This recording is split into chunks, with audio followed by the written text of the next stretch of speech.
At 12:16 p.m., please keep in mind these meetings may be audio or visually recorded. Any members present, please state their name for the record. Zoe Murphy. Oh, sorry. Zoe Murphy. Cole Bennett. Murphy. Matthew Bravos, Chair. Seeing 4 members present, quorum has been established. Any members of the public, please state their name for the record. Tyler Sklar. Thank you. All right, we're now moving into executive nominations.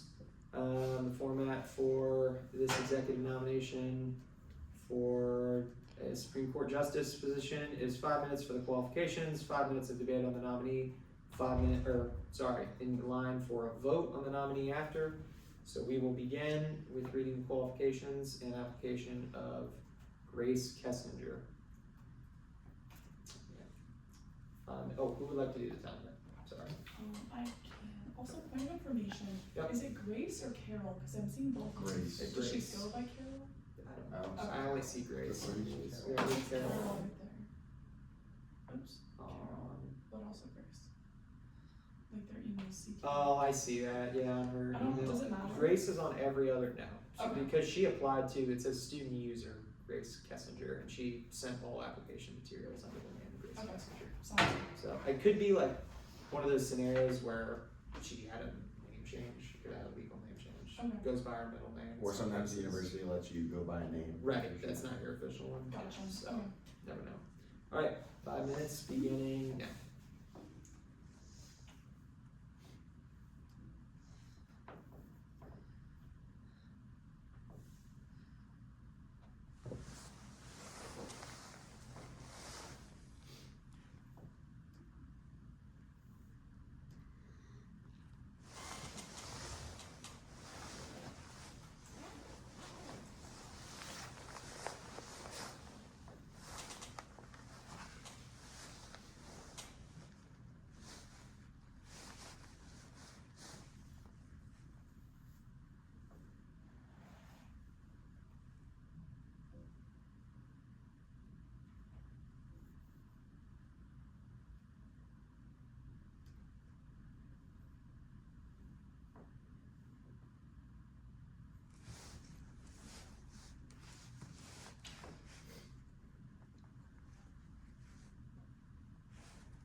Is it motionable to end in 5 minutes?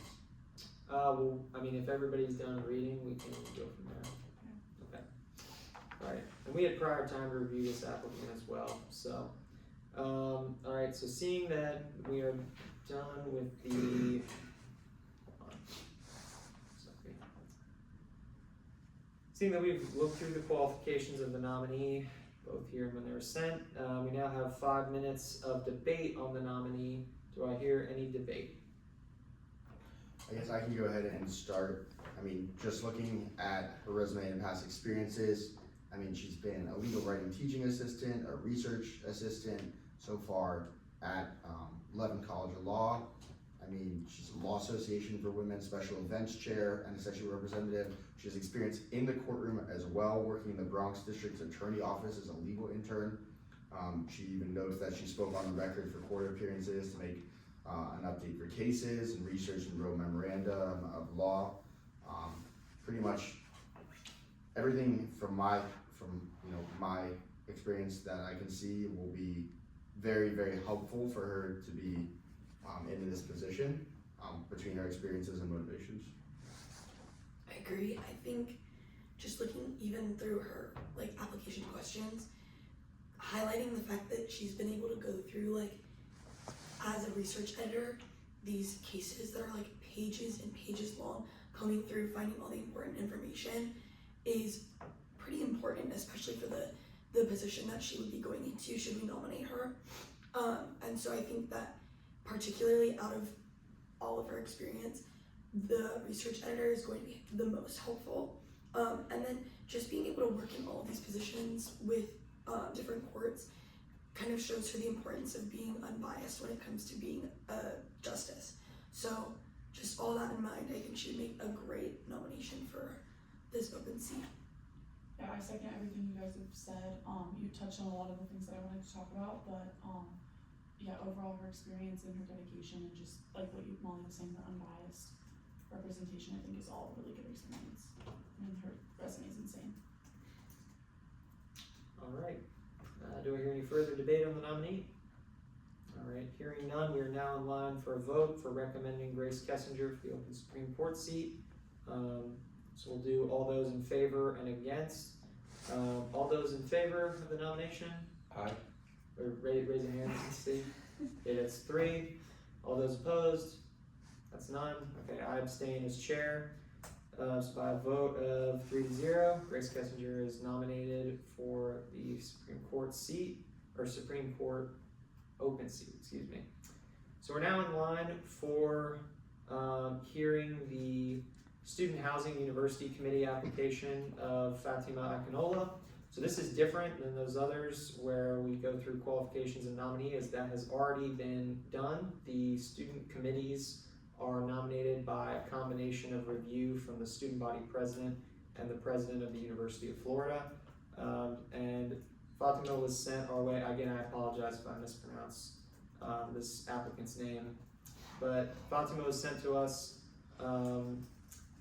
nominated on behalf of those 2 individuals, and the main thing they sent in is that she is the grad student council president, and so they would like her to be their Student Housing University Committee representative. So yeah, we are now in line for a vote on Fatima Akinola for the open Student Housing University Committee seat. All those in favor? Okay, that's 3. All opposed? Okay. And then I abstain from that, so by a vote of 3-0, Fatima Akinola is nominated for the open Student Housing University Committee seat. Okay, so we are through with nominations. We are now in line for motions on the agenda. So do I hear any motions? I move to add Grace Kessinger's nomination to the open Supreme Court seat to the agenda by unanimous consent. There's been a motion to add Grace Kessinger's nominee to the agenda by unanimous consent. Are there any objections? Hearing none, that motion passes. I move to add Fatima Akinola's nomination to the Student Housing University Committee to the agenda by unanimous consent. There's been a motion to add Fatima Akinola's nomination to the Student Housing University Committee to the agenda, by unanimous consent. Are there any objections? Hearing none, the motion passes. I move to add all approved absences by the Rules and Ethics Committee to the agenda by unanimous consent. There's been a motion to add all approved excused and unexcused absences to the agenda by unanimous consent. Are there any objections? Hearing none, the motion passes. I move to add all legislation approved by the Judiciary Committee to the agenda by unanimous consent. There's been a motion to add all bills passed by the Judiciary Committee to first reading and the agenda by unanimous consent. Are there any objections? Hearing none, the motion passes. I move to adopt the agenda by unanimous consent. There's been a motion to adopt the agenda by unanimous consent. Are there any objections? Hearing none, that motion passes. Seeing as that is the completion of the work we have here today, I adjourn this meeting at 12:26 p.m.